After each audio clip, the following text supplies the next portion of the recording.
안녕하세요. 김정호의 경제TV. 오늘은 대한전선과 LS전선이 걸어온 서로 다른 길을 비교해 보고자 하는 건데요. 이것은 재벌 해체 그 후 시리즈의 그 일부입니다. 대기업에서 오너가 사라지고 나면, 즉 재벌이 실질적으로 해체되고 나면 어떤 일이 벌어지는가라고 하는 것을 실제 대한민국 기업들이 경험했던 그 경험들을 바탕으로 해서 한번 추적을 해보자. 같은 업종에 오너가 사라졌던 기업, 그리고 오너가 있는 기업, 같은 업종에 서로 다른 두 기업을 그래서 비교를 해보자. 그 교훈을 바탕으로 해서 대한민국 기업들의 오너가 사라지고 나면 도대체 우리 경제는 어떻게 될지 그것을 한번 내다보자. 이런 취지에서 하고 있는 시리즈입니다. 자, 오늘은 대한전선 그리고 LS전선, 이 두 기업 비교를 통해서 교훈을 얻고자 합니다. 대한전선, 설경동이라고 하는 북한 출신 기업가가 만든 기업입니다. 그래서 우리나라 전선업계의 아주 최고의 기업 중에 하나였죠. 전선업계에 두 기업이 있었는데 하나가 대한전선이고 지금은 LS전선이 된 LG전선이었죠. 이 두 개가 서로 쌍두마차였는데 대한전선이 그 중에 하나입니다.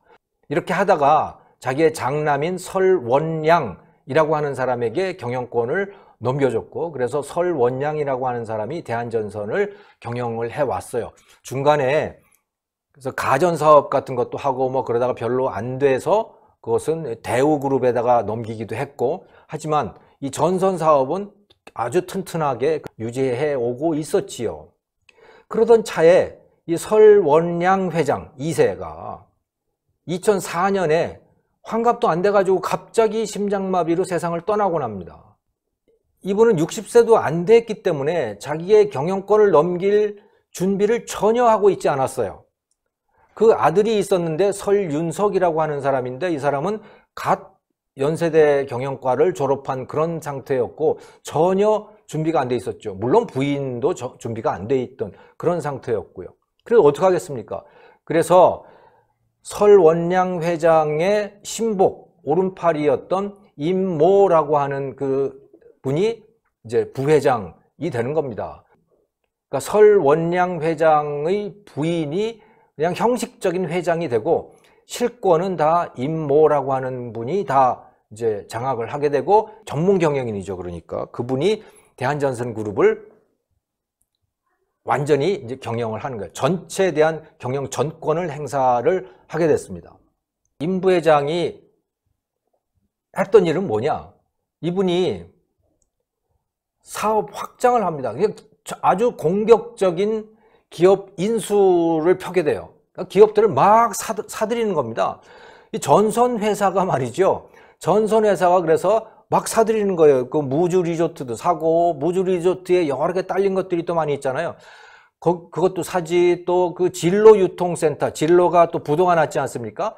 그래서 그 진로 유통센터, 거기 진로에 따라 있는 수많은 계열사들 이런 데들을 다 사들이게 되는 거예요. 또 금융회사도 사들이고 이렇게 해가지고 전선회사가 정체가 아주 모호한 그런 회사가 됩니다.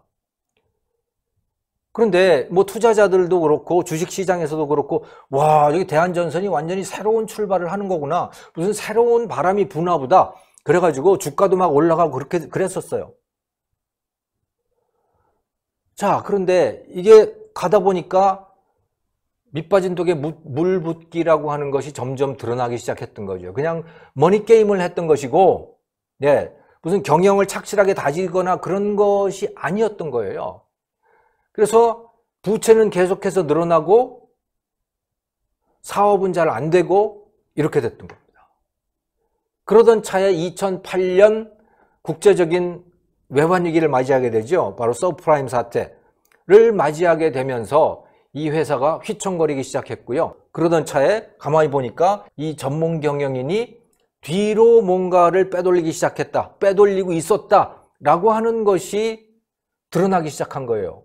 그래가지고 검찰에 고발이 되고 재판이 진행이 되고, 이 재판에 대한 판결문을 제가 구할 수가 없었기 때문에 구체적 사건이 어떻게 진행됐는지는 모르겠지만, 아무튼 회사가 난장판이 되는 겁니다. 결국은 2010년에 회사가 거의 부도 지경에 처하게 되고 대한전선은 망한 거죠. 그때 인수했던 것들은 다 그냥 뭐 매각되고 뭐 이렇게 됐고요. 그리고 대한전선 그 그룹의 중심마저도 사모펀드에게 매각할 수밖에 없는 그런 상황이 된 겁니다. 자, 전문 경영인이 전권을 행사하던 오너가 있으나 없으나 똑같은 그런 상황의 그 회사, 오너가 실질적으로 무력화된 그 회사는 이렇게 최후를 맞이했습니다. 전혀 다른 길을 간 전선회사가 있습니다. LG전선입니다. LS전선이 됐죠. LG그룹은 2001년부터 이제 분사를 시작을 했어요. 그 전까지 구씨하고 허씨의 동업 기업이었죠. LG그룹은. 그리고 구씨도 형제들이 굉장히 많았어요. 허씨도 형제가 많고 그렇죠. 근데 이 사람들이 아무튼 기가 막히게 한 번도 싸우지도 않고 수십 년간을 그렇게 동업을 해왔던 겁니다. 그런데 이게 2세, 3세로 넘어가면서 이제는 더 이상 동업을 할 수 없는 상황까지 오게 됐죠. 워낙 자손들이 많아졌으니까. 그래서 2001년부터 이제 그룹을 계열 분리를 하기 시작했습니다. 그렇게 분리되어 나온 것 중에 하나가 바로 이 LG전선이고요. 처음에 총책을 맡게 된 사람은 바로 구자열이라고 하는 사람이었습니다. 2세인 거죠. 구자열은 임모 부회장이 택했던 것과는 굉장히 다른 길을 택합니다. 뭘 택하느냐? 처음부터 분위기 쇄신 운동을 시작을 합니다. 분위기 쇄신 운동. 여러분 ERP라고 들어보셨어요? 전사적 자원 동원 체제 뭐 이런 거인데 ERP 체제를 구축을 하죠. 이거는 뭐 모든 기업들이 다 한 거예요. 회사 곳곳을 다 정보 시스템으로 연결을 하고 그걸 통해서 중앙에서 전체를 다 관리할 수 있는 그런 시스템을 구축을 하면서, 근데 그거는 뭐 단순한 뭐 소프트웨어 체제입니다만은 거기서 그치지 않았어요. 뭘 했느냐? 일종의 정풍 운동을 합니다. 자, 지난 시간 동안, 지난 30년 동안 당신들이 해왔던 모든 부끄러운 일들을 다 고백하세요. 이런 걸 하는 거예요. 뇌물 먹었습니까? 고백하세요. 게으르게 일을 했습니까? 고백하세요. 일할 수 있는 것도 안 했습니까? 고백하세요. 이런 운동을 3년간을 펼칩니다. 그러니까 그 노조가 얼마나 싫어했겠어요. 노동자들은 정말 싫어했죠. 그럼에도 불구하고 구자열은 그걸 밀고 나갑니다. 오너니까 가능한 거죠. 그래서 3년 동안 그거를 하고 났더니 어떤 일이 벌어졌냐. 이 전선 사업은 계약해서 뭐 설치하고 이런 사업들이잖아요. 그러니까 납기를 맞추는 게 굉장히 중요합니다.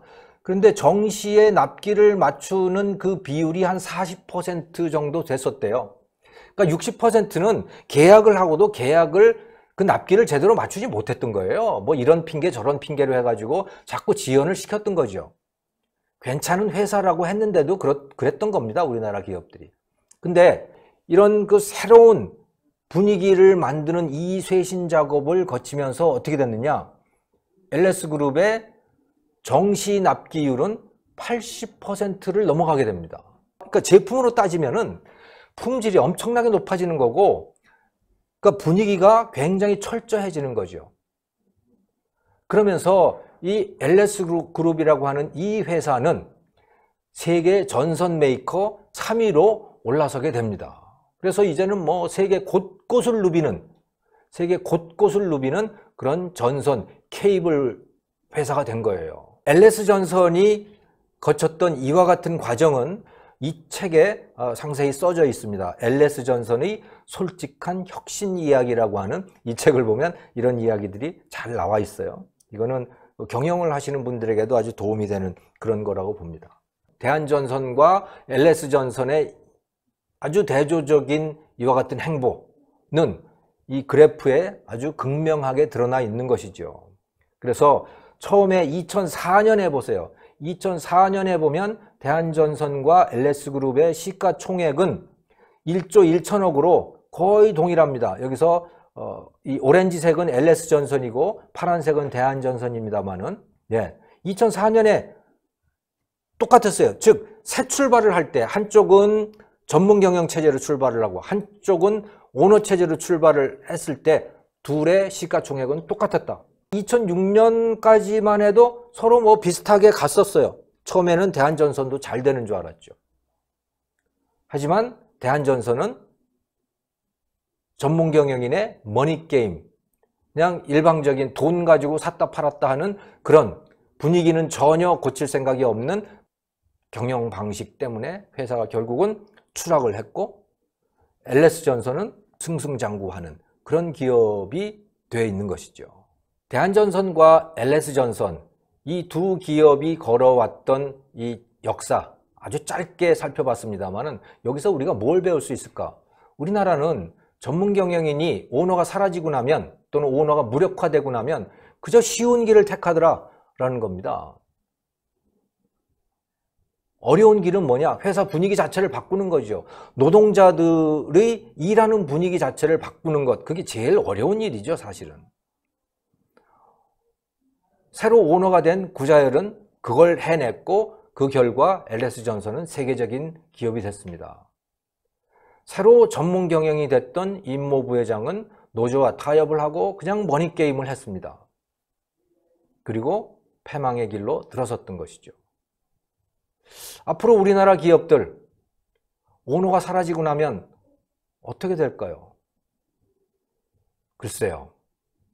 LS전선이 걸었던 그 힘들지만 하지만 성공적인 그 길, 그런 길을 걸을 수는 없을 것 같습니다. 재벌 해체 그 후 오늘 여기서 마치겠습니다. 고맙습니다.